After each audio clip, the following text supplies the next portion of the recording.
Ó, uma antena desse jeito assim, ó. Aqui ela já fala lá, ó, 360 graus. Ah, geralmente o pessoal ainda costuma utilizar isso daí para fazer transmissão de internet via hotspot lá. É você transmitir direto para o celular. Então, onde você tem uma antena dessa, ó, esse daí já é o modelo da Ubiquiti, e você consegue colocar um Rocket. Então, isso é uma antena omnidirecional. Porque ela não é tanto utilizada no cenário de hoje. Você não consegue ter uma grande performance com ela. Grande performance, eu tô falando, é você conseguir entregar planos de alta velocidade. Então, assim, você consegue trafegar uma boa internet? Ela consegue, sem sombra de dúvida. Mas você não vai ter uma grande performance como se fosse um rádio AP, onde você tem uma antena ali ou você tem várias outras antenas. Você consegue é, dividir por célula. Então, assim, você tem uma antena e atende uma direção, você coloca em um canal. Você tem outra antena e atende outra direção, você coloca em outro canal. E assim por diante. É, a antena omnidirecional, vocês têm que entender o seguinte. Deixa eu estar desenhando e para vocês entenderem.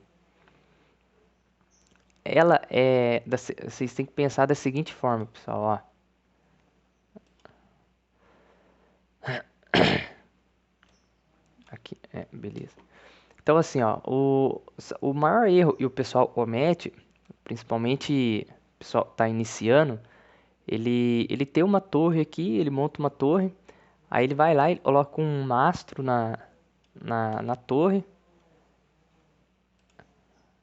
um mastro aqui na torre e coloca a anteninha omnidirecional dele, jogando sinal para lá, jogando sinal para cá, porque a omnidirecional ela já vai jogar sinal para os 360 graus.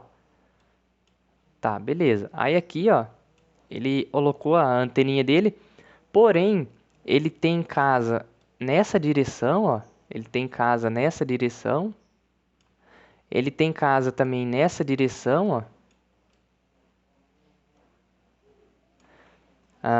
E aí ele vai ter casa também nessa direção aqui, ó. Acabei fazendo errado.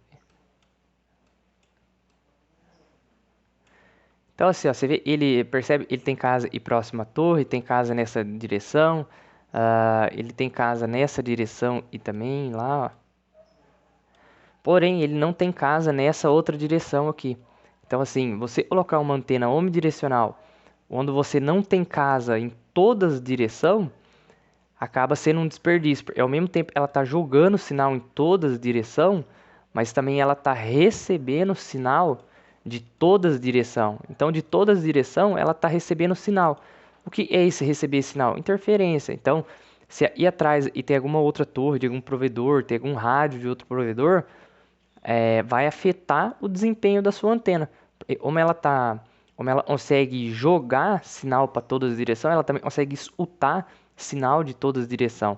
Então, em um cenário, você poderia colocar apenas uma antena virada para essa direção e uma outra antena virada para essa direção, e aí, no caso, essa antena, você colocaria ela em uma frequência diferente, e essa outra antena você colocaria em outra frequência diferente. Então, eu particularmente não gosto de utilizar a antena omnidirecional por conta disso. E aí você não conseguir fazer essa divisão de célula. Ali, quando você trabalha várias outras antenas, né, e você coloca ali 4 antenas para conseguir os 360 graus, acaba sendo um pouco melhor. Você tem um resultado melhor. E assim, ó, pode ser o AP1, quando você tem 4 AP na torre para fechar os 360 graus, você você configura ele para ele trabalhar em 20 MHz. O AP2 você precisa vender plano mais alto, então você configura ele para trabalhar em 40 MHz. Então assim, você consegue, é uma coisa, é uma coisa elástica, assim, você consegue mexer. Onde você tá ali uma antena omnidirecional, o rádio e vai acoplado nela, Você não consegue falar assim, ó, para uma direção você vai operar em 20 MHz, para outra direção você vai operar em 40 MHz. Você não consegue fazer isso.